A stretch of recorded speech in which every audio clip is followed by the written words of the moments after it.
อุสาจะอุสานิยานังเอตัมมังคารมุตตมังติอินาโลกาดับต่อไปให้ท่านนำภาพได้สี่แจงแสดงพระสัทธรรมเทศนากับเพื่อสลองศรัทธา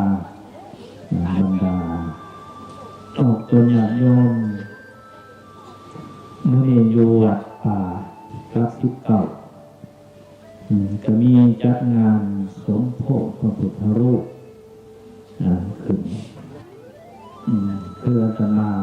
ตั้งขอผู้สาจะผู้สานิยนังเอตัมมังอารมุตตังเอามาบูชาขอเอาทั้งหลาย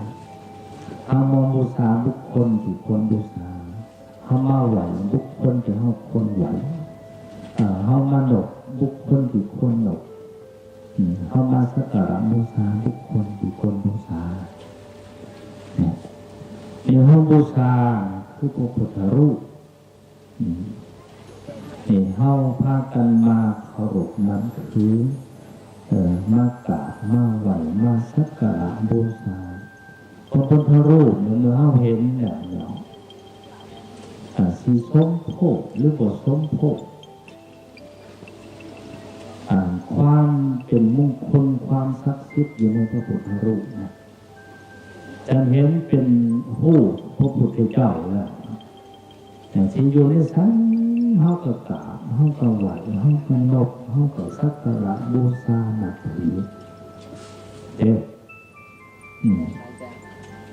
เขาก็ไหวอยู่แล้วนบอยู่แล้วสักการะบูชานับถือบ่ว่าอยู่ในฐานะไหนถ้าเราเห็นหู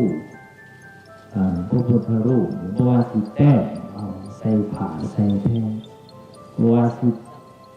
ปั้นหรือว่าขวัดเป็นไม้หรือว่าหล่อเป็นทองเป็นโลหะอย่างต่างๆขึ้นมาจะเป็นหูพระพุทธรูปหรือเป็นหูพระพุทธเจ้าแต่เขาก็กราบสักการะบูชาเคารพนับถือฉะนั้นเป็นอย่างเขาจึงเขาหล่อแล้วเขาปั้นแล้วเขาขวัดแล้วแต่เขาจึงมาสมโภชพระพุทธรูปเป็นอย่างเขาจึงพากันมาสมโภชเขาก็ว่าสมโภชพระพุทธรูปสมโภชพระพุทธรูปให้เป็นมงคลให้เกิดความศักดิ์สิทธิ์ให้มันขังให้มันขัดให้มันแน่เขาเห็นขึ้นมาเพราะว่าให้คึกนี่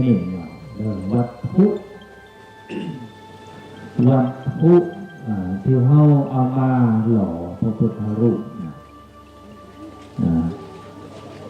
วัตถุสิเป็นเงินก็ดีสิเป็นคำก็ดีสิเป็นแก้วเพชรนิลจินดานั้นก็อย่างที่เอามาหล่อพระพุทธรูปเขาก็เกิดมาเป็นของมีขาเพชรคำเขาก็ว่ามันเป็นของมีขาเป็นของโอ้ยคำเป็นของมีขาราคาสูงเพชรนิลจินดาแก้วแหวนสารพัดทุกสิ่งทุกอย่างนะครับมันเกิดมาจะใช้หนึ่งพออะไรคำมันเกิดอยู่ไหนมันอยู่ต่ำมันอยู่สูงของเรานี่มันอยู่ต่ำมันอยู่ต่ำโมเมนต์ว่าของเรานี่เขาเอาลงมาจะพูดไหนเนี่ย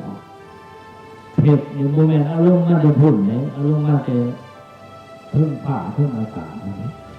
คำโมเมนต์เขาเอาลงมาจะเพิ่มผ้าเพิ่มอากาศ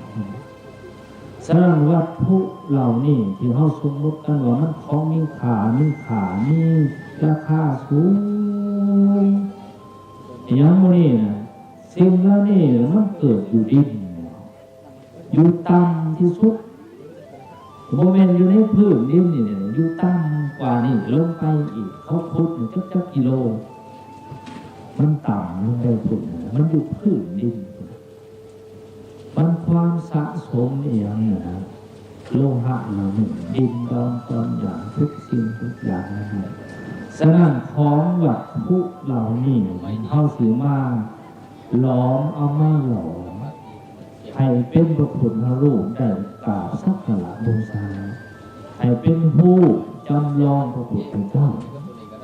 เพราะว่าพระพุทธเจ้าเนี่ยเป็นบุคคลที่ประเสริฐพอออกแบบให้เกิดว่าพระพุทธเจ้าเนี่ยเป็นบุคคลที่ประเสริฐเป็นบุคคลที่เลิศกว่าวัตถุที่เขาจะเอามาหล่อหลอมเป็นผู้ของพระพุทธเจ้านะพระพุทธเจ้านะประเสริฐกว่าวัตถุเหล่านั้นมีคุณค่ากว่าวัตถุเหล่านั้นมหาศาลบัดนี้เขาสิเอามาหลอมเอามาหล่อเอามาปั้นให้เป็นรูปพระพุทธรูปได้กราบสักการะบูชาเพราะว่าของแล้วนั้นมันอยู่ต่ำเลยในนี้สิให้วัตถุยกย่อวัตถุแล้วนั้นให้มันสูงขึ้นเหมือนกับเขาเคารพนับถือพระพุทธเจ้าให้สูงเหมือนกับพระพุทธเจ้าเนี่ยเป็นบุคคลที่ประเสริฐที่สุดของโลกเนี่ยแล้วเขาเอาวัตถุแล้วนั้นมาหล่อหลอมแต่ให้มันเป็นมงคลเป็นหูเหมือนพระพุทธเจ้าแล้วก็เอามายกย่อป้องปั่นให้จบให้งามให้เป็นมงคลให้